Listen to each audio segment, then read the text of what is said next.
Merci beaucoup pour l'invitation.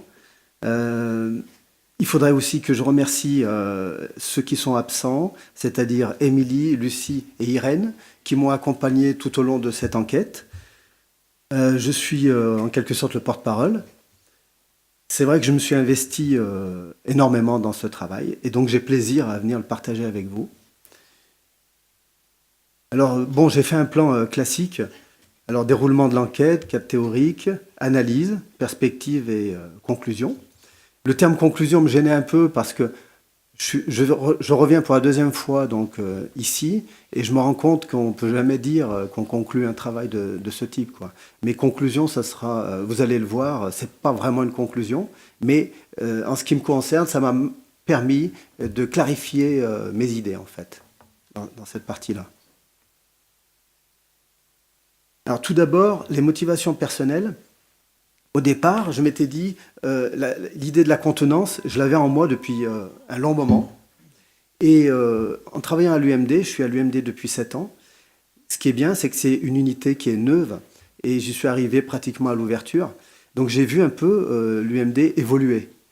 Et du coup, j'ai observé un peu ce qui se passait. Et je me suis rendu compte des changements. Et comme j'avais déjà cette idée de la contenance en tête, je me dis, tiens, ça colle là. Il y a quelque chose à faire. Donc les 2 premières années, bon, on était plutôt sur la défensive et il y avait beaucoup de craintes dans le travail. Ça commence à se détendre un peu plus tard, parce qu'un peu plus tard, on commence à se dire que la relation est essentielle. C'est pas qu'on commence à se dire ça, c'est-à-dire qu'on le sait que la relation est essentielle, mais c'est-à-dire qu'un peu plus tard, on commence à la mettre en œuvre plus facilement. Et donc, ça se voit dans les interactions. Et la créativité commence à arriver, parce qu'il ne faut pas oublier que pendant quelques années, imaginez là par exemple, je note qu'on a pensé à écrire des règles de vie. Et on est là à peu près à la 3e année. Donc, c'est-à-dire qu'on a fonctionné comme ça pendant 3 ans. Et c'était donc, tout était oral en quelque sorte. On se transmettait ces infos sans les écrire en quelque sorte. Mais l'intérêt justement ici d'écrire, c'est de pouvoir avoir un tiers, c'est-à-dire un support qui a été réfléchi par tous et qui permettait à chacun de prendre de la distance par rapport à son travail et comme une certaine protection finalement. Et enfin, donc, là, le travail à l'UMD ressemble un petit peu, je trouve, à tout ce qu'on peut croiser dans les autres services. C'est-à-dire qu'on est avec les patients, on les accompagne, on est vraiment dans le soin, quoi. Alors, je me suis posé la question, pourquoi la recherche ? La recherche, parce que je me suis bien rendu compte qu'il y avait des difficultés à échanger sur nos pratiques. Je pense que tous les infirmiers qui sont là peuvent en témoigner, c'est-à-dire que sur le terrain, tout le monde parle, l'échange, la communication, c'est essentiel, mais sur le terrain, qu'est-ce qu'il en est ? Eh bien, sur le terrain, pouvoir parler de ce que l'on fait avec ses pairs, c'est pas évident du tout, pour plein de raisons. Et du coup, la recherche, c'était un média pour moi, un support. Et en même temps, ce support me permettait d'éviter en quelque sorte la confrontation et me permettait de prendre la distance.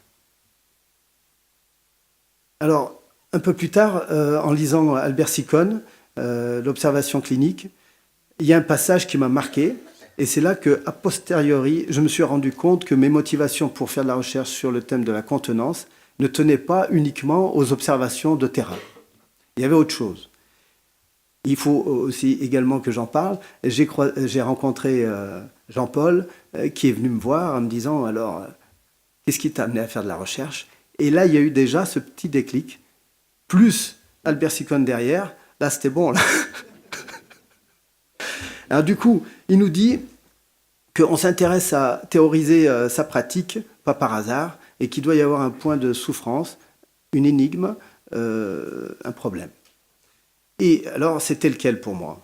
Du coup, je me dis, là, il n'y a pas de doute, ça devait être ça, une prise en charge que j'ai envie d'appeler énigmatique. Donc, j'ai rencontré un patient hors norme, d'une 30aine d'années, qui a été admis à l'UMD, et via l'UMD de Sarreguemines. Il était précédé de sa réputation, et réputation, donc, quand même, très dangereux et imprévisible.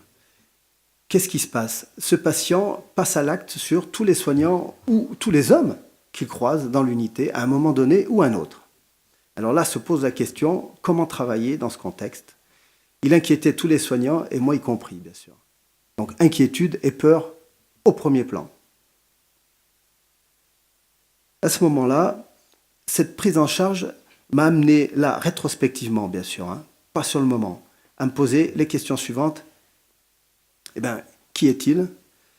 Comment travailler dans un contexte d'insécurité? Comment on peut faire, justement, quand on a peur, quoi.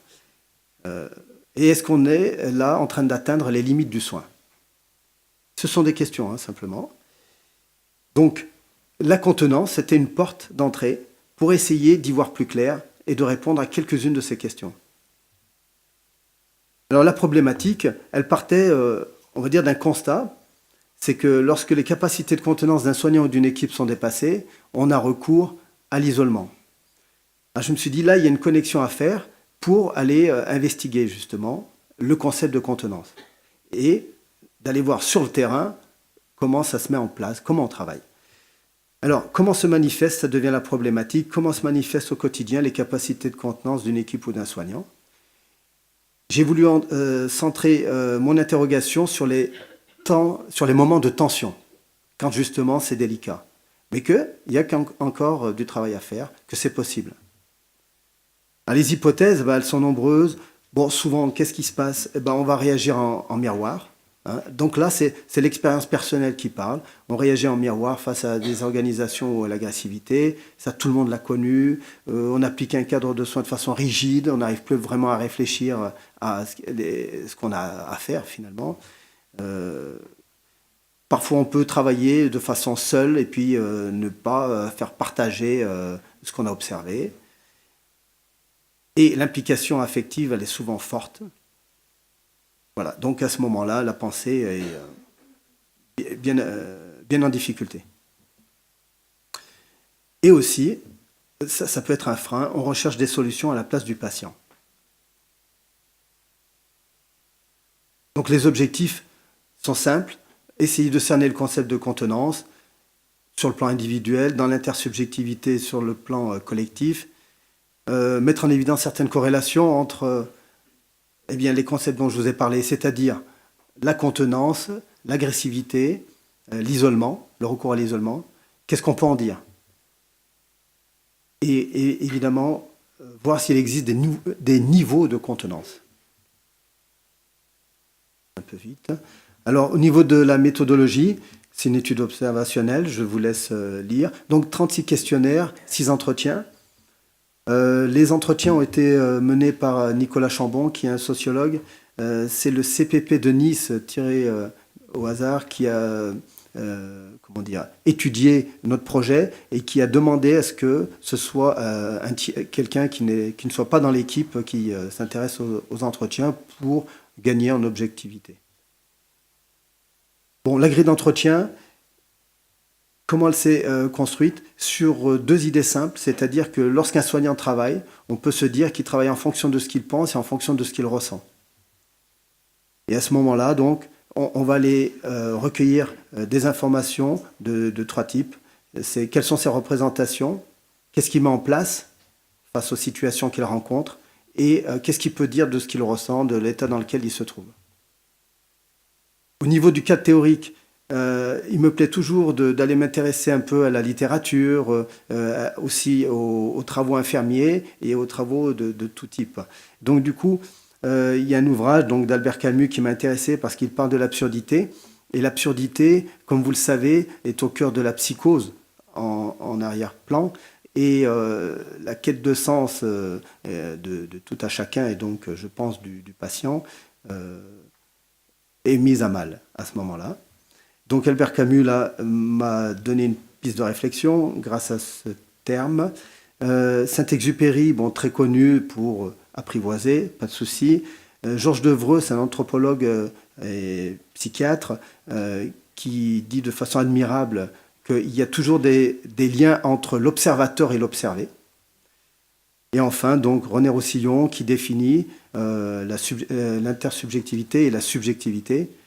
Et donc, eh bien, là, on voit à travers la définition de René Rossillon la complexité déjà qui se dessine dans une relation. C'est que l'autre, c'est un autre sujet qui est différent mais semblable par certains aspects. Mais les différences sont telles que, eh bien, il va falloir que je fasse avec, quoi. Jean-Paul Langtin nous a fait un admirable travail. J'ai pu puiser quelques idées dans son travail. Et évidemment, c'est ce que j'observe sur le terrain. Être avec, faire avec. Je me disais que je venais me questionner sur la contenance, là où Jean-Paul s'est largement questionné, je pense, tout au long de son travail, bien en amont de tout moment de tension, c'est qu'est-ce qui se passe dans la relation. Et il y a un dossier qui m'a permis de comprendre un petit peu la différence entre... Enfin, je connaissais, mais ça m'a conforté, finalement. Et ça m'a permis de mettre des mots clairs là-dessus. C'est-à-dire que parfois, on croit que l'antidote à l'intolérance à la frustration est la frustration, à tort, bien évidemment. Et là, il est dit clairement que c'est l'accompagnement à la frustration qui serait cet antidote. L'isolement en psychiatrie, donc c'est une histoire qui est longue. Cet aspect de mon travail m'a permis de comprendre qu'il reste des vestiges du passé et qu'il y a eu des allers-retours entre l'intersubjectivité qui pourrait soigner, aider les patients, et l'isolement qui serait thérapeutique. Cette notion perdure. Ensuite, pour mieux voir donc la contenance. Alors, sur le plan individuel, eh bien, tout à chacun, si on arrive à avoir de la contenance, c'est parce que Freud nous dit on a un système par excitation qui marche bien et une pensée qui est cohérente, qui est unie. Au niveau de l'intersubjectivité, bon, il y a des grands auteurs qui en ont parlé admirablement, comme Winnicott, vous voyez. C'est un peu long, hein. Ok. Donc, continuer, c'est très bien, mais continuer en allant un tout petit peu plus vite. Allez, ça marche. Ça, je suis capable de le faire. Donc voilà, bon, 4 grands auteurs qui parlent bien donc de la capacité de comment dire, insuffler la contenance dans la relation. Au niveau du groupe, celui qui en parle pas mal, c'est Méliès, qui a fait une étude sur des enfants dans une crèche sur 10 ans. Il a étudié le personnel et il a pu montrer qu'il y avait plusieurs temps différents dans une dynamique d'équipe. Et notamment, il y avait des temps où l'équipe était contenante, d'autres moments où elle était dans la contention et d'autres moments où elle était dans la crise. Et ces moments s'alternent en fonction de plein de paramètres.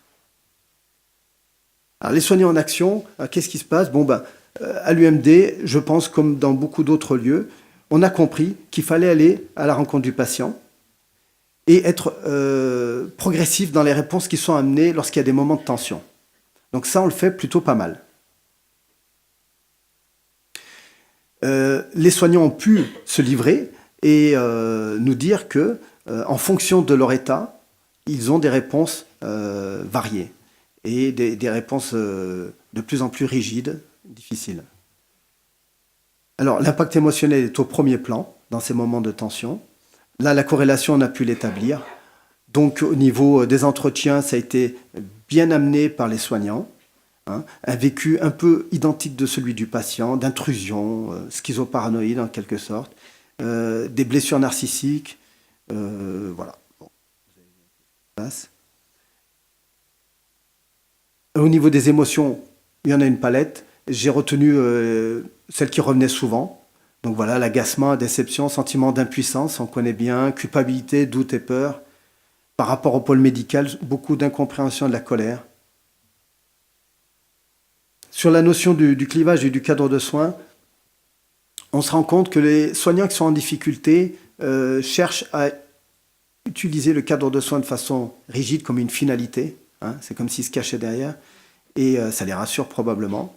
Et lorsqu'ils se sentent à l'aise dans la relation, on le voit, il y a un soignant qui donne une superbe définition de ce que pourrait faire avec un cadre de soins, c'est arriver à mettre du jeu.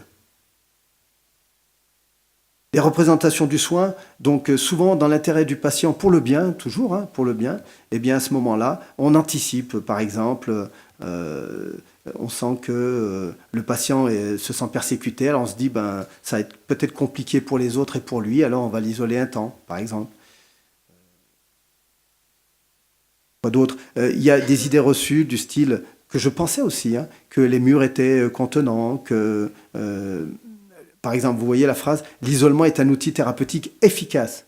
Qu'il soit thérapeutique, pourquoi pas? Efficace, bon, ça montre vraiment, on souligne quoi, que c'est puissant. Grâce à cette recherche, je découvre que la contenance, c'est un travail sur le lien, là où la contention, souvent on a les idées que la contention, c'est quoi? C'est le patient sur un lit contenu. Mais non, la contention commence déjà lorsqu'on est défensif, justement. Un profil des soignants, je passe parce que ce sont des données qui ne m'ont pas servi hein, pour la recherche. Les moyens pour être contenant sont variables, vous les connaissez. Bon, ben voilà, l'humour, quoi d'autre Bon, ce qui est un peu plus étonnant, c'est des termes comme recadrage. Voilà. C'est varié. Alors, dans quelle situation avez-vous recours au retrait en chambre? On dit retrait en chambre, c'est pareil pour nous à l'UMD, c'est isolement. Hein. On se rend compte ici, que c'est en fonction de l'impact des comportements qu'on pense à l'isolement. Donc là, c'est clair. Donc l'agressivité, c'est ce qui pousse les soignants à isoler les patients. Et donc il y a un seuil de tolérance. Avant une décision de retour en chambre, qu'est-ce qu'on fait? La négociation, elle n'est pas au premier plan parce qu'il y a, on va dire, la moitié de l'équipe qui, quand même, pense informer le patient de ce qu'on va faire pour lui. Hein. Alors, point de vue sur l'isolement, là, j'ai été surpris. Les questionnaires nous amènent quelque chose d'étonnant parce que les soignants qui ont tendance à isoler souvent le patient et ceux qui ont tendance à le faire moins souvent, eh bien, pensent la même chose pratiquement de l'isolement. Ils pensent que l'isolement est efficace, thérapeutique, c'est-à-dire que l'isolement aurait les vertus de la définition de la contenance, c'est-à-dire une capacité, une fonction parexcitante et rassemble, lutte contre le morcellement. Alors qu'est-ce qu'on peut en penser? Une hypothèse, c'est que ça paraît cohérent de se dire que si un soignant agit d'une certaine façon, il va se débrouiller pour être tranquille avec ce qu'il fait. Et donc, c'est peut-être pas si étonnant qu'ils se disent finalement, ce que je fais, c'est pas si mauvais, parce qu'il aurait des difficultés à le faire sinon. Donc, il peut y avoir de ça, pas uniquement, et puis peut-être aussi les vestiges du passé. Participez-vous à l'analyse de la pratique? Pourquoi l'analyse de la pratique? Justement parce que c'est un lieu de parole, d'échange, qui permettrait à tout à chacun de penser sa pratique. Ici, très peu investi, hein, l'analyse de la pratique. Alors, une hypothèse toute simple, c'est que ça fait un peu peur, quoi. Est-ce qu'on a abordé la contenance est-ce qu'on a abordé la contenance à différents temps? Donc, en stage, à l'IFSI, sur le travail, c'est simple, on en parle très peu avant d'arriver au boulot. Et qu'est-ce qui se passe sur le terrain? Je pense, principe de réalité, là, on se dit, il va falloir y penser. L'enseignement, pourtant, je suis allé voir, parle de la contenance sans forcément dire que c'est de la contenance, tout le temps. Bon, là, je passe vite, c'est un schéma récapitulatif de la fonction de la contenance, donc je vous le mets là, vite fait. Voilà, donc pourquoi ce schéma? C'est simplement pour montrer la complexité de la relation, de toute relation, mais là de la relation de soins. Voilà un petit peu le travail qu'on peut faire sans le savoir, quand on est en relation. Bon, à l'avenir, qu'est-ce que je peux faire en quelque sorte par rapport à cette recherche? S'il y avait un prolongement, ça serait de voir si ça peut se généraliser, hein, si les résultats peuvent se généraliser. J'ai eu l'occasion de partager ces résultats dans l'unité grâce à un psychiatre qui s'est intéressé à ce travail et puis aux équipes, à l'équipe dans laquelle je travaille. J'ai eu l'occasion aussi d'écrire un article qui reprend un peu les résultats.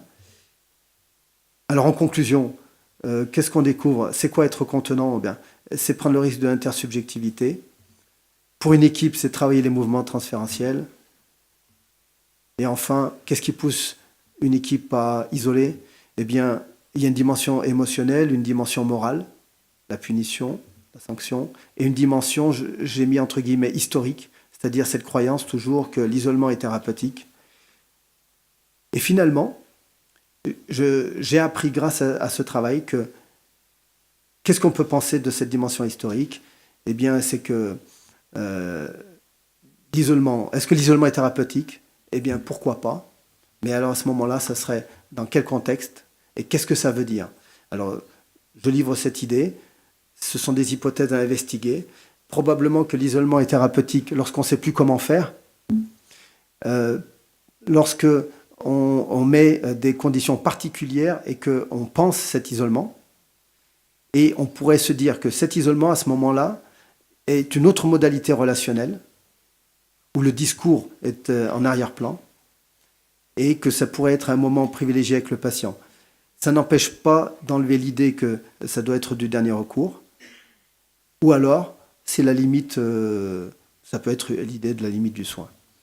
Enfin, en rapport avec ma situation d'appel, je me rends compte que finalement, on croit que quand le patient arrive dans l'unité, on commence un soin. Le soin non a commencé bien en amont. Le patient vient avec une histoire, avec un passé, et probablement que les passages à l'acte racontent une partie de ce passé. C'est ailleurs. Mais nous, on a l'illusion que ça commence. Et enfin, je voulais vous donner cette métaphore de la contenance. Voilà. Parce que dans cette expression-là, je trouve qu'il y a tout, en quelque sorte. C'est-à-dire que, finalement, il y a de l'invisible, il y a de la relation, il y a de l'attraction. On ne sait pas comment ça marche, mais quand ça marche, ça fait plaisir. Merci de votre attention.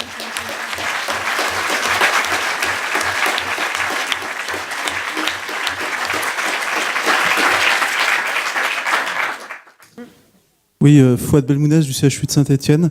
Voilà, vous parlez de la contenance psychique, des prises en charge dans votre établissement, en UMD. Et pour le coup, UMD, je note une spécificité de votre travail. Lorsque des hôpitaux vous adressent des patients, et je pense pour la plupart d'entre eux ont dans leurs antécédents de graves troubles, et des affaires médico-légales, mais aussi parfois des patients parce qu'ils sont dans une impasse thérapeutique pour des séjours de rupture. Donc, au niveau donc, de l'UMD, en termes de prise en charge, en termes d'outils, que mettez-vous en place? Sur quel, point vous insistez le plus pour remettre du lien dans la relation, pour faire en sorte que ces patients, une fois de retour dans leurs hôpitaux d'origine, puissent être dans une meilleure alliance et dans, on va dire, dans l'acceptation de ces frustrations dont vous parliez? Alors, je ne sais pas si, lorsqu'ils sortent de l'UMD, ils sont dans l'acceptation. Je ne suis pas sûr de ça. Mais alors, qu'est-ce qu'on fait à l'UMD? J'ai travaillé en service d'entrée avant de travailler à l'UMD.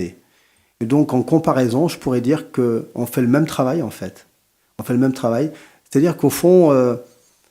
c'est quoi la différence essentielle? C'est plutôt qu'à l'UMD, il y a une contrainte qui est forte, que le moment où le patient arrive, c'est des moments, pour lui, des vécus difficiles.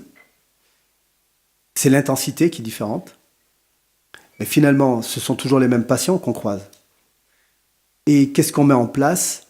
Eh bien, justement, ce travail me permet de dire, et puis bon, l'évolution sur le terrain de ce que je fais depuis X temps avec les collègues, on travaille sur le lien, en fait. On travaille sur le lien. Mais alors, c'est là où ça devient intéressant, parce que ça veut dire quoi, travailler sur le lien?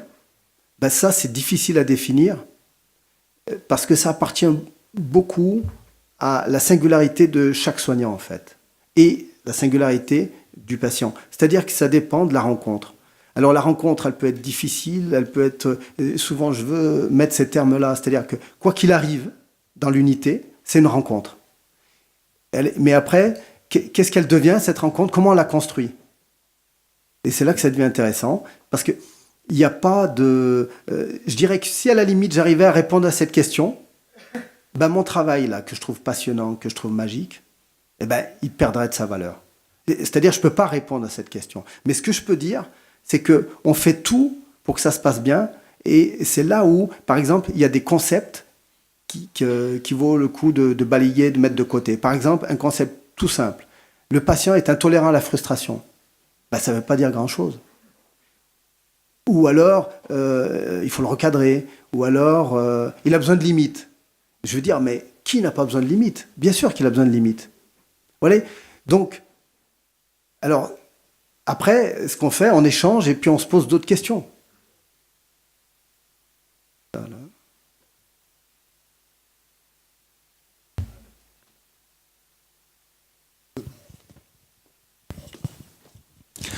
C'est tout à fait intéressant. Je me disais, par rapport à ce que tu disais là, ce qui aurait pu être intéressant, c'est d'interroger les patients. Alors, en UMD, c'est vrai que ça peut être compliqué, mais j'imagine qu'il peut y avoir un temps avant qu'ils retournent dans leur unité de départ, s'il n'y a pas un moment de... parce qu'il y a eu très très peu de travaux qui interrogent les patients. Et moi, ça m'aurait intéressé, par rapport au travail qu'on a fait dans les années 2000 sur ce sujet, de voir s'il y avait une évolution ou si même on pouvait aller plus loin pour interroger les patients, surtout dans le contexte des pères aidants et tout ça. Est-ce que c'est quelque chose qui est possible ou pas? Ah oui, Parce que si on parle de contenance, après tout, ils pourraient en dire aussi quelque chose. Hein. C'est ça. Ça serait même intéressant d'avoir leur point de vue. Ouais, je suis d'accord. C'est-à-dire que ce serait un point de vue complémentaire. Et puis ça permettrait de les confronter et de voir un petit peu ce qu'on peut en tirer. Là, je suis tout à fait d'accord avec dans le questionnaire de mon travail, où j'avais interrogé les patients, le grand conseil qu'ils donnaient pour éviter l'isolement, c'était rester calme. Ce qui était sacrément paradoxal, mais pas sot non plus. Non, bien sûr. Pas du tout. Moi, j'ai essayé de montrer finalement la complexité de cette notion et la complexité de la relation, en fait. Et qu'est-ce qui fait... Parce que si vous voulez, c'est pas mal d'essayer de dire à quelqu'un ce qu'il devrait faire ou ce qu'il pourrait faire. Ok, c'est déjà bien. Mais ce qui m'intéressait, c'est de voir pourquoi ça se fait si rarement. Qu'est-ce qui se passe? Et il me semble qu'on arrive à avoir des pistes là, de réflexion à ce niveau-là. Oui, donc du coup, Charlotte, en fait, je m'étais fait la réflexion en écoutant ton travail que je connaissais déjà, que quand ils ont construit les nouveaux bâtiments en fait, au Vinatier, ils ont plus mis les CI, ce qu'on appelait CI, chambre d'isolement, mais ESPI, il fallait absolument qu'on parle de ESPI. Donc ESPI, c'était l'espace de soins psychiatriques intensifs. Et au début, donc moi, je suis tout le temps à la râleuse, je dis, bon, ils nous saoulent, là, c'est juste les mêmes noms et tout ça. Et en fait, je me suis rendu compte que non, c'était pas du tout la même chose, parce que dans ce cas-là, on n'isolait plus le patient, mais on lui prodiguait des soins intensifs. Et c'est vrai que c'est ce qu'on lui expliquait au patient, c'est-à-dire qu'on venait, du coup, toutes les heures, et du coup, il avait, lui, des soins intensifs par rapport aux autres. Et ça changeait complètement en tout cas, moi, ma vision de la fameuse chambre d'isolement, qui, du coup, n'était plus chambre d'isolement, on n'isolait pas le patient, on ne le mettait pas à part, mais on l'aidait à traverser cette crise par des soins intensifs. Oui. Juste par rapport à cette idée de l'isolement qui serait thérapeutique, ça pose une vraie question, parce que on sent bien qu'il y a un problème pour nous, c'est-à-dire d'accoler ces deux termes, isolement et thérapeutique. Ça pose problème aux soignants. Alors, plutôt, moi je me dirais, qu'est-ce qui se passe pour qu'on isole? C'est ce qu'on a essayé de voir, c'est qu'on est en difficulté, c'est plus possible. Est-ce qu'en amont, il y avait eu des choses possibles et qu'elles nous ont échappé? C'est à investiguer. Et à un moment donné, je fais le lien un petit peu avec ce qui a été dit dans la journée, c'est que ce qu'il faut se dire, moi je crois à ça, que le soignant essaye constamment de maintenir une relation. Donc c'est peut-être sa façon à lui, à ce moment-là, d'inventer quelque chose qui n'est pas satisfaisant, qui bouleverse même, mais il n'a rien d'autre à ce moment-là. Ce qui serait intéressant, c'est justement comment dépasser ça. Est-ce que c'est possible? Sur le côté thérapeutique, le seul pays au monde qui se pose la question de savoir si c'est thérapeutique, c'est la France. Je veux dire, partout ailleurs, on ne peut pas contenir la personne, on l'isole, on fait en sorte qu'il y ait des droits, qu'il n'y ait pas d'abus, mais on ne se pose pas la question de savoir si c'est thérapeutique ou pas. Il s'agit de mettre une limite, on n'a pas d'autre moyen, on met la limite et puis on rediscute après. Enfin, on met tout un tas de trucs en place. Mais il n'y a qu'en France que cette question du côté thérapeutique de l'isolement se pose. Je trouve que c'est intéressant à réfléchir. Je pense qu'il y a vraiment beaucoup de réflexions en effet. Donc juste une remarque par rapport à la suite. Moi, j'aurais bien aimé voir éventuellement des comparatifs avec d'autres UMD, parce que la recommandation HAS ne s'applique pas normalement aux UMD, mais on sait bien qu'il y a quand même des grosses difficultés sur les UMD par rapport à l'isolement et par rapport à la durée des isolements, qui pose la question de est-ce qu'elles sont quand même conformes à la loi qui dit que c'est du dernier recours. Voilà. Et donc, moi qui vais régulièrement dans votre UMD, ok, je sais très bien comment ça fonctionne. Et donc, je trouve qu'il y aurait vraiment un intérêt de voir si vous faites différemment, parce que ce plan clinique, même si je suis pas censée du tout faire de la clinique, je vois bien que l'UMD bouge, et que ça bouge enfin, que ça bouge sur la notion d'isolement, que c'est super intéressant. Et justement, comment pour ces patients qui sont particulièrement difficiles, construire autre chose pour que la fois d'après, ça se passe pas comme ça. Et il y a vraiment tout un travail à faire, et ça concerne aussi bien les soignants des UMD que des autres unités.